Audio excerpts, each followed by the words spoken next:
Hello everyone, welcome back to my channel AMI Inspiration. I hope you are all are doing well. आज की इस video में मैं आपको बताने वाली हूँ कि ग्राफ थ्योरी से रिलेटेड जो क्वेश्चन आते हैं AMI के बीटेक एग्जाम में वो किस तरह के आते हैं और कैसे ट्विस्ट होके आते हैं। ठीक है, तो मैं पर्टिकुलर एक क्वेश्चन 10 ईयर में से लेने वाली हूँ और वो आपको सॉल्व करके दिखाने वाली हूँ कि जो ग्राफ होता है ना वो किस तरीके से बनाया जाता है। क्योंकि अगर आप ग्राफ को आपको आता होगा ना कैसे बनाते हैं, जब भी आप उसको आगे सॉल्व कर पाओगे। चलिए स्टार्ट करते हैं। ये क्वेश्चन लिया है मैंने 2016 में ये क्वेश्चन आया हुआ है। डिटरमाइन द ब्रांच करंट, ठीक है, end voltage of the circuit. ठीक है, इस सर्किट का हमें वोल्टेज वगैरह निकालना है और कट सेट शेड्यूल में लेना है। तो ये ग्राफ थ्योरी में से क्वेश्चन आया हुआ है और देखिए 10 मार्क्स का है, तो देखिए बहुत ज़्यादा स्कोरिंग है। और सर्किट थ्योरी में सबसे अच्छी बात ये होती है कि आपको ना इसमें मैथ्स की तरह मार्क्स मिलते हैं। मतलब अगर आपने पूरा सही किया है ना तो आपको थ्योरी की तरह नहीं होगा कि आपको 10 में से सब सही है तो 8 मार्क्स मिल रहे हैं। अगर आपका पूरा क्वेश्चन सही है तो आपको 10 आउट ऑफ 10 मार्क्स ही मिलेंगे। तो यहाँ पर मैं वोल्टेज निकालने के लिए नहीं दिखाऊंगी, सिर्फ मैं आपको इस सर्किट में से ग्राफ कैसे बनाते हैं वो सिखाने वाली हूँ। ठीक है, पहले भी मैं सिखा चुकी हूँ पर मैंने सोचा एक क्वेश्चन 10 ईयर में से लेते हैं और वो आपको बताती हूँ। सबसे पहले तो ये कुछ बेसिक स्टेप्स हैं, अगर आप इनको नहीं जानते हो तो प्लीज़ मेरी वीडियो चेकआउट कर लेना। एंड स्क्रीन में वीडियो के एंड में मैं इसका जो स्क्रीन पर लगा दूंगी, आप वो वीडियो जाकर चेकआउट कर सकते हैं। वो ग्राफ थ्योरी के बेसिक कंसेप्ट के नाम से है। ग्राफ थ्योरी को सीखने के लिए आपको इसके बेसिक कंसेप्ट्स आपको आने चाहिए, जैसे कि रेजिस्टेंस और इंडक्टर, ये दोनों चीज़ लगी हुई है। तो आपको ग्राफ में इसको कैसे बनाओगे, जहाँ पर भी आर है ना तो वहाँ पर ब्रांच लग जाती है, यानी कि कुछ भी नहीं लगता, सिर्फ एक ब्रांच होती है। ठीक है, नोड्स आप देख रहे हो आर और एल के बीच में एक पॉइंट है, तो यहाँ पर मैंने एक पॉइंट लगा दिया है। ठीक है, तो इस तरीके से आपको बेसिक, फिर भी मैं आपको एक झलक में बता रही हूँ। अगर आपको डिटेल वीडियो सीखना है ना बेसिक कंसेप्ट के बारे में तो प्लीज़ चेकआउट कर लेना वीडियो को। अब देखिए, अगर रजिस्टर्स और कैपेसिटर पैरेलल में होंगे तो आप उसको कैसे करोगे। ठीक है, तो सबसे पहले तो जो दो नोड्स थे ना ये सब नोड्स होते हैं। ठीक है, जहाँ पे भी पॉइंट होता है, तो यहाँ पर मैंने नोड 1 और नोड 2 डिनोट कर दिया। ठीक है, अब यहाँ पर नोड्स की जगह पे मैंने N1 N2 लिख दिया। अभी जो पैरेलल में है ना, जो रजिस्टर आर है उसको हम कैसे लिखते थे, सिर्फ एक सिंपल ब्रांच बनाते थे। और एक कैपेसिटर को यहाँ से जैसे सेमी सर्कल होता है ना इस तरीके से बना देंगे। जो कैपेसिटर को भी हम ऐसे ही लिखते हैं, एक ब्रांच ड्रॉ कर देते हैं और ये जो कैपेसिटर्स का साइन होता है ये निगलेक्ट हो जाता है। ठीक है, ऐसे ही अगर रजिस्टर और वोल्टेज सीरीज में लगे हो तो हम उसको कैसे करते हैं, यहाँ पर हम वोल्टेज को निगलेक्ट कर देते हैं।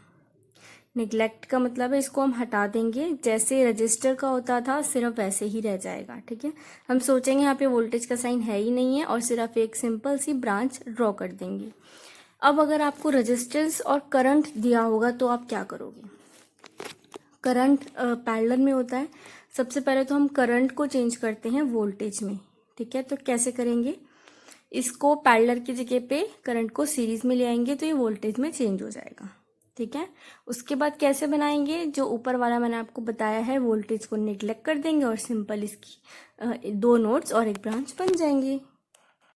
जैसा कि मैंने आपको पहले बताया था कि बेसिक जो कंसेप्ट्स है ना ग्राफ थ्योरी से रिलेटेड, मैं उस पर एक डिटेल्ड वीडियो बना चुकी हूँ। ये वीडियो मैं आपको मतलब ये बेसिक कंसेप्ट्स इसलिए बता रही थी क्योंकि अगर आप रिसेंटली मेरे चैनल पे आए हो और ग्राफ थ्योरी सीखना चाहते हो तो जो क्वेश्चन मैं आपको बता रही हूँ ना वो आपको ऐसे समझ में नहीं आएगा, उसके लिए आपको बेसिक कंसेप्ट समझने पड़ेंगे। तो ये क्वेश्चन मैंने लिया है, इसमें ट्विस्ट क्या है कि सबसे पहले ना आपको करंट में वैल्यू दे रखी है।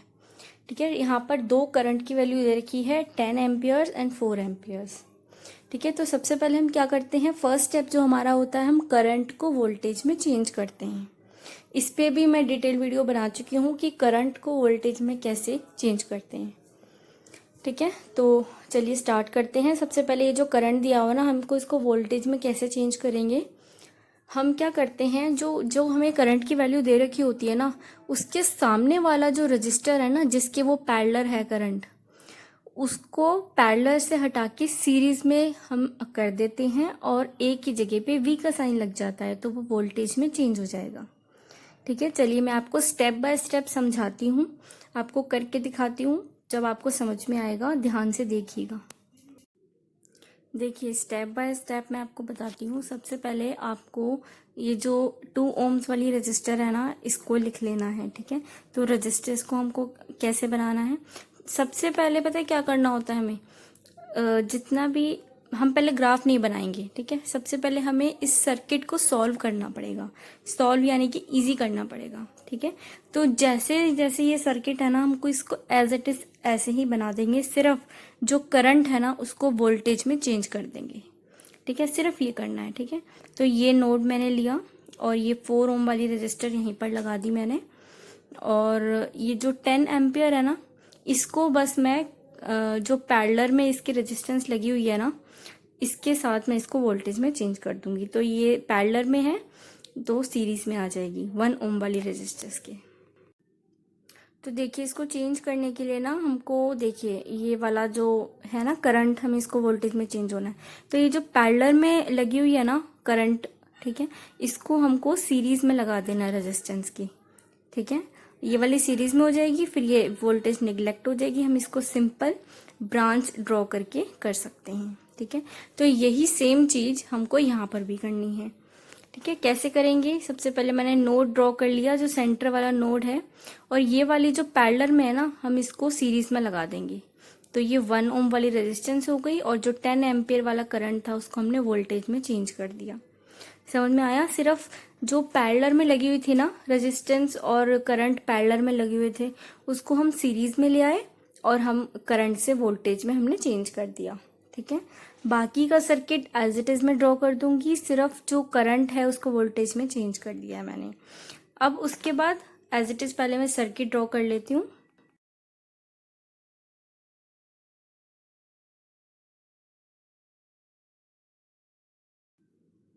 उसके बाद ये है, देखिए 2 ओम और 4 एम्पियर। ठीक है, ये करंट में है, इसको सबसे पहले मुझे वोल्टेज में चेंज करना है। तो मैं कैसे करूंगी, पहले बताया था एज इट इज मैंने ड्रॉ कर लिया। अब रजिस्टर, पहले 2 ओम वाली रेजिस्टेंस लगाऊंगी मैं, उसके बाद करंट को वोल्टेज में चेंज करने के लिए पैरेलल की बजाय मैंने रेजिस्टेंस के सीरीज में लगा दिया, तो ये वोल्टेज बन गया। ठीक है, तो बहुत इजी है, आपको लगता है कितना डिफिकल्ट होगा, बट ये बहुत इजी है। ठीक है, तो प्लीज इसको सर्किट थ्योरी के सब्जेक्ट में, नेटवर्क थ्योरी के या सर्किट थ्योरी के सब्जेक्ट में इसको तो स्किप मत करके जाइएगा।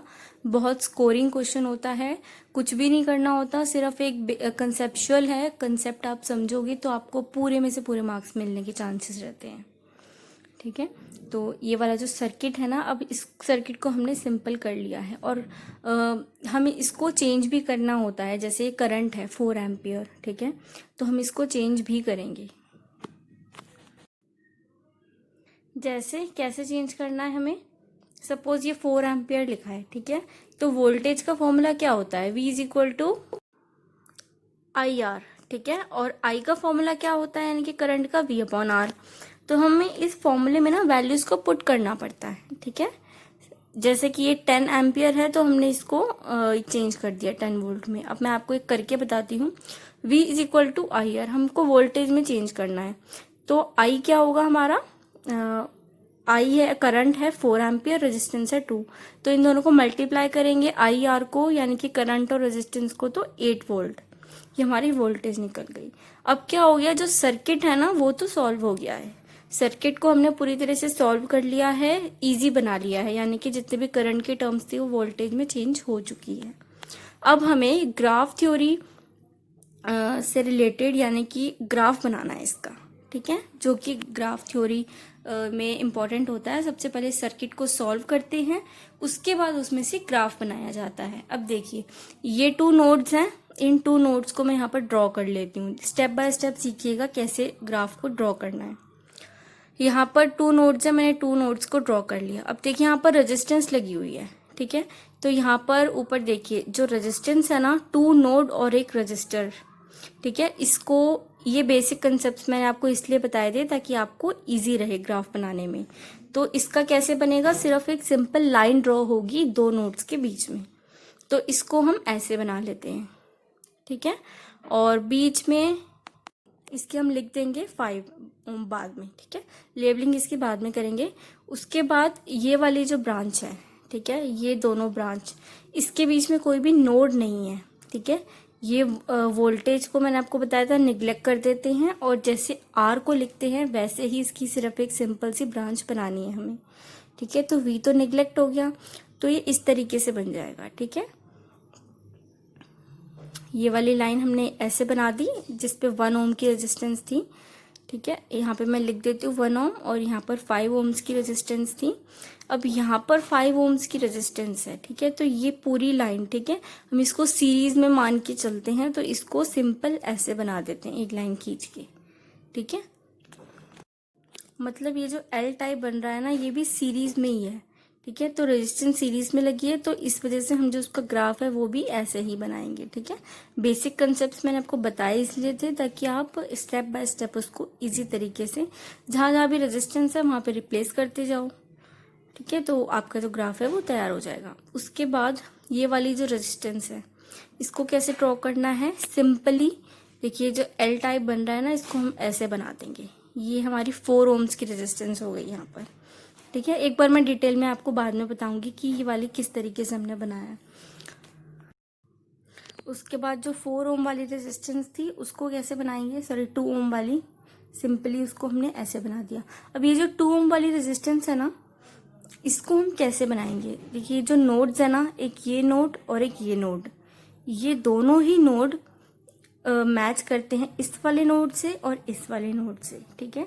तो हम इसको रेक्टेंगल की बजाय पे सिंपल एक लाइन खींचेंगे, एक ब्रांच बनाएंगे और यहाँ पर लिख देंगे 2 ओम, ठीक है। तो ये स्टेप इम्पॉर्टेंट था, थोड़ा सा ट्रिकी था, ट्विस्ट करके क्वेश्चन ऐसे आ जाते हैं जिसमें आपको ग्राफ बनाना होता है, ठीक है। तो वो मैंने आज आपको सिखाया है। तो ये जो सर्किट है ना, सर्किट से ग्राफ हमने बना लिया है, ठीक है। तो ऐसे ग्राफ बनाए जाते हैं, उसके बाद इसको सॉल्व किया जाता है। और सॉल्व किस तरीके से किया जाता है, जो भी क्वेश्चन में आपको गिवन होगा, आपको ट्राइसेट मैट्रिक्स बनानी है या कटसेट मैट्रिक्स बनानी है या इंसिडेंट मैट्रिक्स के थ्रू आपको सॉल्व करना है, जैसे भी आपको सॉल्व करना है, फिर इस ग्राफ को बनाने के बाद आप उस तरीके से सॉल्व करोगे, ठीक है। तो यहाँ पर 1 2 3 4 करके नोड्स के नाम दे दोगे, ठीक है। जितने भी नोड्स होंगे उनको आप नाम दोगे। देखिए अब कई बच्चों को ना कुछ कंफ्यूजन होगी कि ये जो मैंने ट्राइंगल ऊपर बनाया ना, ये किस तरीके से बना है, ठीक है। तो इसका मैं आपको अलग से करके बताती हूँ, ठीक है। सपोज ये एल टाइप का बना हुआ है, मैंने 4 ओम वाली रेजिस्टेंस ली है जो ऊपर लगी हुई है, ठीक है। इसको हम देखिए ये वाला जो नोड है ना, इसको हम निग्लेक्ट करके ना इसको सीरीज में ही मानते हैं। जैसे कि ये नोड है, ये रेजिस्टेंस है इसका, और उसके बाद ये लाइन है, तो ये ऐसे हमने माना है, ठीक है।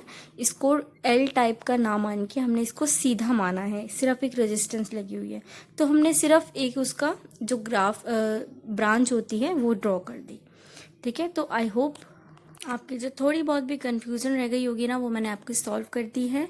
तो प्लीज़ वीडियो को लाइक ज़रूर कर देना, चैनल को सब्सक्राइब ज़रूर कीजिएगा ऐसे ही और इन्फॉर्मेटिव वीडियो के लिए, कोर्स से रिलेटेड हो चाहे करंट अफेयर्स से रिलेटेड हो, ये जॉब वैकेंसी रिक्रूटमेंट प्रोसेस से रिलेटेड हो, ठीक है। मैं ऐसे ही आपको लेटेस्ट अपडेट देती रहती हूँ, और जितने भी एएमआई का सिलेबस कोर्स है रिलेटेड उसका, तो आपके एग्ज़ाम्स आपको पता है 16 अगस्त से स्टार्ट होने वाले हैं और 30 या 31 अगस्त तक चलेंगे।